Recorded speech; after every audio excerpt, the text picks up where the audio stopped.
안녕하세요, 시카고의 노예리입니다. 오늘 저희가 소개해드릴 차는 KGM의 액티언입니다.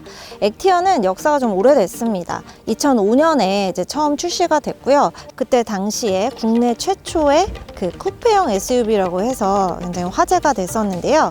얼마 전에 소개해드린 그랑 콜레오스와도 이제 경쟁 관계로 좀 꼽히고 있는 대표적인 차량인데요. 1세대는 디자인적인 면에서 혹평을 면하지 못했지만 지금 나온 2세대는 이제 180도 달라진 1세대는 전혀 이제 상상도 못할 정도로 많이 바뀐 모습으로 소비자들의 그런 관심을 굉장히 많이 받고 있는데요. 여러분들이 관심 있어 하시는 또 르노 그랑 콜레오스와는 어떤 점이 좀 다를지, 또 성능은 얼마나 개선됐는지, 또 디자인은 또 1세대와는 어떤 부분이 다를지 저와 함께 꼼꼼히 한번 살펴보도록 하겠습니다.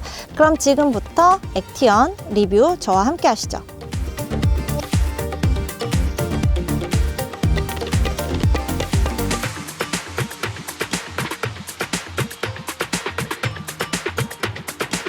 액티언은 2010년에 단종이 됐습니다. 같은 브랜드의 코란도 C에게 이제 포지션을 넘겨준 이후에 2021년까지만 수출이 간간히 되면서 이렇게 명맥을 유지하다가 그마저도 이제 사라지면서 완전히 없어지게 됐는데요. 그 이후에 KGM의 대표 모델이죠, 토레스가 굉장히 히트를 치면서 토레스의 쿠페형 SUV를 개발을 해서 출시를 하게 됐고요. 그 이름을 이제 예전에 액티언을 가져와서 붙인 겁니다. 액티언이 출시가 되면서 차급도 이제 준중형에서 중형급으로 이제 좀 한 단계 높아졌는데요. 이 차의 전장은 4.7m고요. 전폭은 1.9, 전고는 1.7, 가운데 휠 베이스는 2.7m 정도의 그런 크기를 가지고 있고요. 토레스보다 조금 크다라고 보시면 되겠고, 길이가 조금 긴데 휠 베이스도 좀 비율에 맞게 잘 설정이 돼서 그 전체적으로 봤을 때 차량의 균형감이 좀 있어 보이는 그런 장점이 있습니다.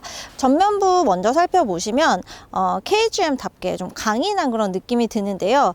이제 좀 동글동글하고 좀 곡선의 디자인은 배제를 했고요. 직선 형태의 디자인을 중심으로 했습니다. 그리고 KGM의 또 시그니처기도 하죠. 웰컴 라이트도 한번 제가 실행을 해볼게요. 그래서 이렇게 하얗게 들어오는데, 여기 문양을 자세히 살펴보시면 태극기의 건공감리를 이렇게 형상화를 했습니다. 그래서 이렇게 가운데부터 이렇게 대칭되도록 건공감리를 이 안에 넣어놔서 좀 한국적인 미도 같이 이렇게 좀 보여주고 있고요.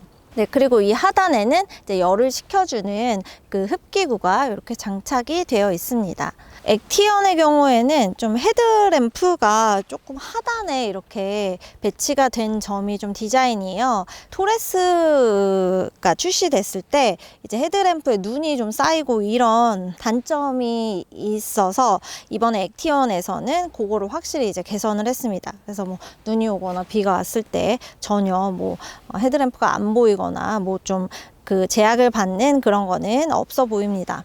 토레스가 오프로드 느낌이라면은 이제 액티언이 출시할 때는 이제 도심형 SUV라고 해서 좀 스포티함보다는 그 도심을 달릴 수 있는 그런 좀 정형화된 디자인을 많이 채용을 했는데요. 요런 또 장식을 통해서 너무 이렇게 정형화되기보다는 그래도 좀 스포티함을 살린 그런 또 토레스에서 계승한 그런 디자인들도 엿볼 수가 있습니다.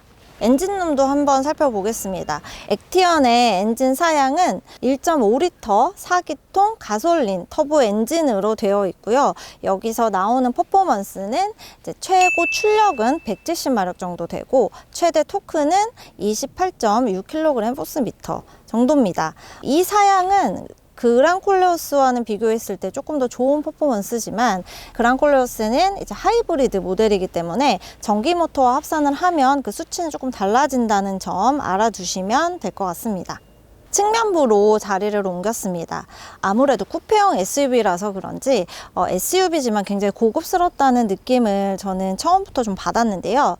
이 차 어디서 많이 봤다 했더니 좀 레인지 로버의 느낌도 살짝 갖고 있는 것 같습니다. 보시면 알겠지만 이렇게 2열로 갈수록 이렇게 밑으로 좀 깎아 내려져 오는 그런 형태를 띠고 있습니다. 그리고 전장이 4.7m로 조금 길고요. 거기에 이제 휠베이스가 2.7m 정도입니다. 그래서 차의 그 균형감이 굉장히 좀 살아있는 모습, 이제 딱 봤을 때 좀 안정감이 있다. 측면에서 봤을 때 특히 그런 느낌이 많이 드는 것 같아요. 타이어는 20인치 휠이 장착이 되어 있고요. 이렇게 다이아몬드 커팅의 디자인을 가지고 있습니다. 조금 특이한 게 미쉐린 타이어를 전 트림에 장착을 해줬어요. 아이오닉 5의 최상위 트림에만 들어가는 그런 타이어인데 이번에 이제 KGM이 신차를 내면서 이 타이어 부분에도 좀 신경을 쓴 모습 지금 보여주고 있습니다. 후면으로 오니까 그 레인지로버와 조금 더 닮아 있다는 느낌이 강하게 드는 것 같습니다. 이 직선 형태로 이어진 리어 램프, 그리고 이 안에 액티언 레터링 때문이 아닌가 싶은데요. 이런 디자인이 좀 트렌드인 것 같기도 하고요. 하지만 여기 밑에 테일 램프에는 또 건공감리의 디자인을 앞에 헤드램프와 똑같이 이렇게 들어가 있어서 토종 한국차다라는 그런 맛을 잘 살리지 않았나 싶습니다. 쿠페형답게 이렇게 좀 깎아진 그런 좀 글래스 형태를 보실 수가 있고요.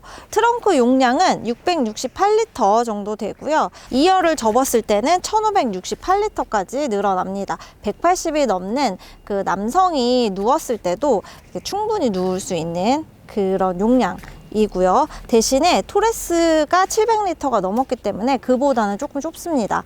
아무래도 이제 쿠페형이기 때문에 뒤에 그 좀 공간은 손해를 보는 경향이 약간은 있어요. 그래도 이 KGM 측에서 2열 쿠페를 만들면서도 2열의 불편함은 최소화하도록 하려고 노력했다, 이런 얘기를 하고 있어요. 그래서 좀 2열 그 뭐 공간감이나 트렁크에도 다른 쿠페 SUV보다는 크게 이렇게 차이 나는 건 없다라고 봐주시면 될 것 같습니다.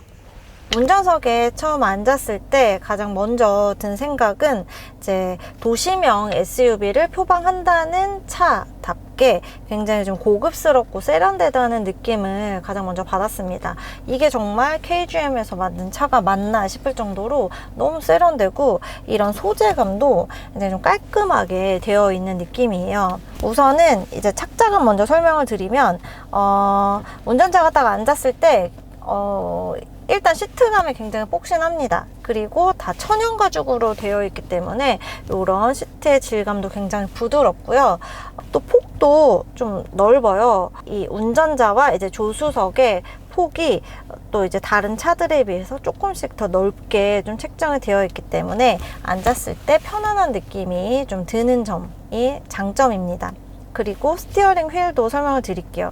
처음에 봤을 때는 좀 낯선 느낌이 많이 받았어요. 이 지금 차량이 베이지 톤의 그런 느낌을 가지고 있기 때문에 이 스티어링 휠도 이제 베이지의 그런 색상을 띠고 있습니다. 더블 디커 스티어링이라고 해가지고 이렇게 D자가 두 개가 있어서 그런 것 같아요. 이 양쪽에는 이제 크루즈 컨트롤을 담당하고 뭐 전화 이런 거 볼륨을 조절할 수 있는 다양한 이제 부가 기능을 관할하는 버튼이 장착이 되어 있고, 이 하단에는 즐겨찾기 기능, 이게 굉장히 유용하더라고요. 많이 쓰는 그런 버튼들을 이렇게 가져와서 이렇게 한 번에 쓸 수 있도록 넣을 수가 있습니다. 한 번에 하나만 되니까요. 그 점 참고해 주시면 될 것 같고, 이제 오른쪽에는 오토홀드 기능이 이렇게 좀 큼지막하게 들어가 있습니다. 수납 공간도 굉장히 다양한 편이에요. 센터페시아 이 하단에 보면은 안경 같은 거, 선글라스를 넣을 수 있는 공간들이 이렇게 조금 작게 마련이 되어 있고, 보통은 위에 달렸는데 요거는 이제 활용면에서 밑으로 좀 뺐습니다. 그리고 이 암레스트도 플로팅 형태로 지금 위로 좀 떠 있어요. 그래서 아래에 좀 가방을 놓는다든지 여러 가지 물건을 수납할 수 있도록 되어 있고, 휴대전화 충전기도 이쪽으로 쏙 들어가게 설치가 되어 있습니다. 그래서 하나만 이렇게 충전할 수 있도록 되어 있네요. 그리고 이제 컵홀더가 이렇게 있고, 뭐 뚜껑은 따로 없는 모습입니다. 그리고 네, 이렇게 기어 레버가 이렇게 자그마하게 들어가 있고요. 이렇게 크리스탈 디자인으로 되어 있네요. BMW에서 볼 수 있는 모습이죠. 그래서 이렇게 되어 있는 모습 보고 있습니다. 전체적으로 봤을 때 좀 많이 이제 신차답게 그런 개선된 그런 그 수납 공간과 디자인을, 인테리어 디자인을 가지고 있어요. 그런 점이 좀 독특하고요. 인포테인먼트 시스템 한번 살펴볼게요. 이렇게 12.3인치의 계기판과 이렇게 그 디스플레이가 널찍하게 이렇게 설치가 되어 있는데요. 계기판의 디자인은 굉장히 깔끔한 편입니다. 그래픽도 알아보기 편하게 되어 있고, 여기 보면은 내비게이션 아니면은 뭐 지금 뭐 연비라던가 아니면은 뭐 여러 가지 주행 정보 같은 거를 이쪽에서 이렇게 깔끔하게 알아보기 쉽게 볼 수가 있고요. 이 모양에 뚫려 있는 게 굉장히 널찍해서 뭐 시인성 면에서는 뭐 전혀 문제가 없습니다. 그리고 그 옆에 이제 12.3인치 디스플레이도 이렇게 설치가 되어 있습니다. 굉장히 KGM에서 자랑스럽게 생각하는 그런 부분이에요. 인포콘 시스템이 여기 안에 들어가 있는데 이렇게 자체 내비게이션이 이렇게 들어가 있고요. 차량을 관할하는 그런 여러 가지 기능들도 터치 형태로 이렇게 넣을 수 있습니다. 한 가지 아쉬운 거는 제가 계속 사용을 해봤는데 반응 속도가 굉장히 느린 편이에요. 그래서 한 번 눌렀을 때 왜 안 되지 하고 한 번 더 누르면 그제서야 좀 되는 그런 지금 모습을 보여주고 있습니다. 그래서 반응 속도가 같은 게 이런 거는 다른 차량은 굉장히 빨리빨리 이렇게 화면이 바뀌거나 화면 전환이나 그런 게 되게 빨리 되거든요. 그래서 이런 거는 좀 빨리 개선을 할 사항이 아닌가라는 생각이 듭니다. 그리고 이 디스플레이 하단에는 비상등 버튼과 이렇게 공조구가 이렇게 달려져 있습니다. 뭐 크기가 아주 크지는 않네요. 좀 작은데 그래도 뭐 기능은 뭐 아주 뭐 잘 되는 것 같아요. 그래서 요거 좀 알아주시면 될 것 같고, 그리고 지금 여기에 옵션으로 이렇게 내려보면 여러 가지 기능들이 있는데 이 차가 지금 S9 트림이거든요. 최고사양 트림인데 액티브 배기 사운드라고 해서 이렇게 낼 수가 있어요. 지금 시동만 건 상태인데도 이거를 눌렀을 때 약간 우웅 하는 소리가 들립니다. 이따 주행할 때도 한번 보시면은 그 주행음이 얼마나 달라질지 한번 보실 수 있을 것 같아요. 2열에 지금 각종 이렇게 기능들을 이렇게 제가 펼쳐놨는데요. 패밀리카답게 굉장히 여러 가지 기능들을 넣어놨네요. 우선 이렇게 그 테이블도 10kg까지만 얹으라고 합니다. 이렇게 테이블도 마련이 되어 있고 컵홀더에 이렇게 이런 공간도 이렇게 마련을 해놨고, 또 여러 가지 그 이제 태블릿을 놓을 수 있는 요거 홈도 이렇게 파놔서 굉장히 센스 있는 공간 마련해 줬고요. 또 그 중형급 SUV에서는 크게 잘 없는 선쉐이드도 이렇게 마련을 해놨습니다. 이제 고급스럽죠. 그리고 제가 앉았을 때도 공간이 너무 넓고 진짜 좋아요. 일단은 헤드룸도 굉장히 넓고요. 레그룸도 보면은 많이 뒤로 해놓은 상태에서도 굉장히 좀 넓습니다. 그리고 이 센터 터널도 그렇게 높은 편이 아니어서 3명이 앉아도 큰 그런 제약은 없을 것 같아요. 그리고 암레스트도 한번 열어볼게요. 여기 또 컵홀더가 이렇게 마련돼 있고, 네, C타입의 그 USB 단자도 2개나 들어 있습니다. 공조구도 따로 이렇게 마련이 되어 있고요. 그리고 리클라인 기능도 살짝은 돼요. 그래서 지금은 다 젖혀져 있긴 했는데 이 상태에서 2단계 정도 내릴 수 있는 그런 리클라인 기능도 들어있어서 조금 더 편하게 갈 수 있다라고 보시면 되겠습니다. 굉장히 편한데요. 뒷자리에 앉아서도 이동할 때 뭐 불편하다거나 뭐 2열에 앉았을 때도 조수석에 앉을 것과는 좀 비슷한 그런 그 편리함, 편함을 느끼실 수 있을 것 같아요. 우선은 승차감 먼저 좀 말씀을 드려볼게요. 그냥 일반 도로를 쭉 달렸을 때 하체가 좀 약간 단단하달까? 다른 SUV에 비해서는 좀 안정감이 드는 그런 승차감을 보여주고 있습니다. 하체 세팅이 조금 단단하게 돼 있다는 생각이 먼저 들었어요. 그래서 이제 방지턱을 넘을 때나 뭐 이런 요철을 만났을 때도 그렇게 완전 쿵 하는 그런 느낌은 들지 않는 것 같아서 그런 점은 좀 2열에 많이 이제 가족들을 태우고 다닐 경우에도 좀 안심이 되는 그런 포인트 같고요. 그리고 전체적으로 도로를 달릴 때 약간 좀 쿠션감이 있달까? 하체가 좀 단단하게 세팅된 거에 비해서는 승차감은 조금 부드러운 편이라고 좀 말씀을 드리고 싶습니다. 예를 들어서 그 에어 서스펜션이 달린 그런 세단을 타는 느낌도 살짝 주고 있는 것 같아요. 도로를 달릴 때 약간 좀 푹신푹신한 그런, 이게 표현이 좀 어떨까 모르겠는데 아무튼 좀 부드러운 승차감을 주고 있습니다. 그래서 뭔가 좀 터프하거나 차량이 확확 돌아간다, 그런 강인한 그런 느낌은 주진 않지만 편안한 주행을 선호하는 분들한테는 굉장히 맞는 그런 주행감을 보여주고 있어요. 그리고 또 정숙성 면도 말씀을 드릴게요. 차가 확실히 조용한 편입니다. 이게 차량도 굉장히 크고 또 SUV임에도 불구하고 조용한 주행음을 들려주고 있는데요. 이게 지금 도어도 이중접합 유리로 되어 있어요. 그래서 완전히 막 두껍게 세팅이 되지는 않았지만 어쨌든 할 건 다 했습니다. 좀 악셀을 세게 밟아도 주행음이 막 귀를 뚫고 들어오거나 그런 느낌은 없는 것 같아요. 그래서 주행 중에 좀 시끄럽지 않을까, 쿠페형이라서 조금 다르지 않을까 하는 걱정은 뭐 안 하셔도 될 것 같습니다. 소리를 말씀드린 김에 그 옵션으로 설정할 수 있는 그 액티브 배기 사운드도 한번 실행을 해 볼게요. 이렇게 아래로 내려보면은 여기 표시가 있습니다.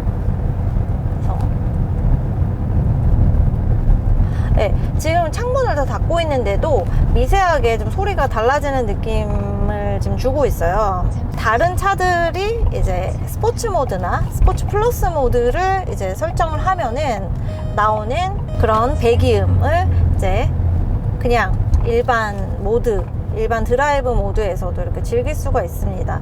이 소리에 좀 민감하신 분들이 많은가요? 이게 좀 소리가 좀 경쾌하거나 조금 더 잘 들리면은 뭔가 달리는 맛이 조금 더 있나 그러신지는 모르겠어요. 저는 좀 아닌 편이어서. 네, 요거도 또 많이 활용하시는 분들은 옵션으로 꼭 넣으셔서 또 드라이빙 할 때 또 그 즐길 수 있는 포인트 되셨으면 좋겠습니다. 저는 다시 끌게요. 이게 꺼도 켜도 무슨 표시인지 나오지가 않아서 약간 아쉬워요. 어떻게 이럴 수가 있지? 그래서 뭐 요런 거는 이제 끄고 켤 수가 있는 주황색으로 나오거든요. 근데 얘는 어떤 이유에선지 이게 껐는지 켰는지 표시가 안 나요. 근데 지금 문을 닫은 상태에서는 이 사운드가 켜졌는지 꺼졌는지도 사실 완전히 잘 들리진 않거든요. 그래서 요 점은 다음에 이제 신형이 나왔을 때는 꼭 개선해 주셨으면 좋겠습니다. 그리고 이 차에는 드라이브 모드가 3가지 들어가 있습니다. 다른 차량은 조금 달라요. 일단 에코 모드가 빠졌고 대신에 윈터 모드가 들어갔습니다. 그래서 이제 그냥 컴포트 모드가 있고 그 다음에 이제 윈터 모드 그리고 이제 스포츠 모드 이렇게 3가지예요. 윈터 모드는 아무래도 이제 눈길에서 달리기 좀 수월하게 이렇게 세팅이 될 것 같고 지금은 그냥 컴포트 모드인데 그 스포츠 모드로 한번 바꿔서 달려볼게요. 네, 스포츠 모드로 바꿔서 달리는데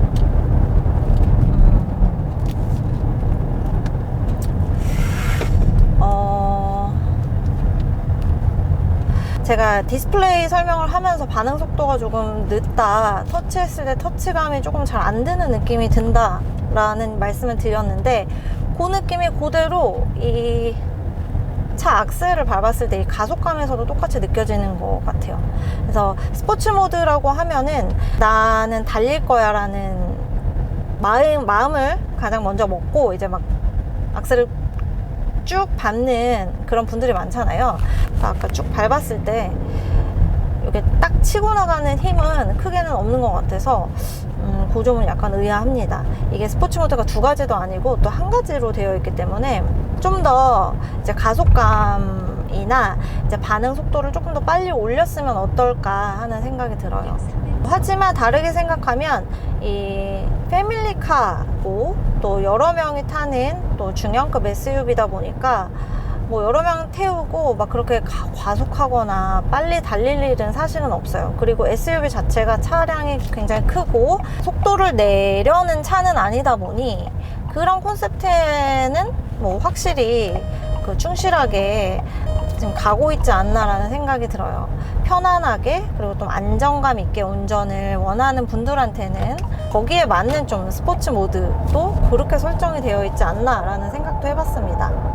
그리고 이 차가 가족들과 함께 타는 이제 차다 보니까 안전에 굉장히 많은 힘을 줬습니다. 이제 초고장력 강판이 78% 이상이 지금 들어가 있어요. 그래서 굉장히 좀 차체가 이제 좀 단단하고 좀 뭐 사고가 나면 안 되겠지만 사고가 나도 차체 보완이 많이 되는 편이다라고 봐주시면 될 것 같고 에어백도 8개가 들어가 있습니다.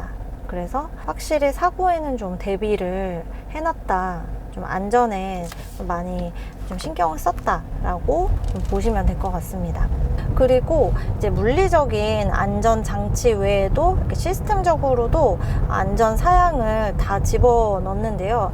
이제 충돌 방지 보조 시스템, 또 차간 간격이나 뭐 여러 가지 경보 시스템들도 확실하게 들어가 있어요. 기본으로 다 탑재가 되어 있고요. 그리고 또 인텔리전트 어댑티브 크루즈 컨트롤, 또 자율주행 기능도 이제 기본으로 다 탑재가 되어 있어서 좀 신경을 덜 쓰더라도 운전 중에 안전하게 좀 편안하게 운전을 할 수 있게끔 이렇게 잘 도와주고 있습니다.